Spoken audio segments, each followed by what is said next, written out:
I'm nervous on the surface, I look fine. My brain feels heavy, my traumatized mind. And I'm so tired, I can't feel my eyes. Whoa.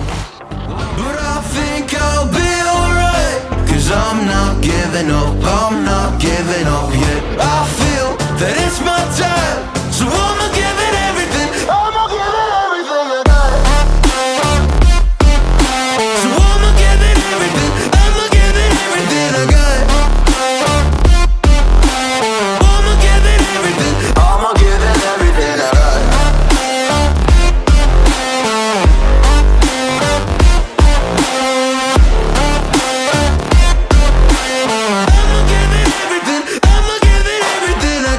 I still have hope. So many days have passed. I wait around for things to change, but change has not come fast. I'm asking all the questions, but then I question them. Like, what's the point of living, existing when you can't see your God in flesh? I'm looking for the answers. They say to play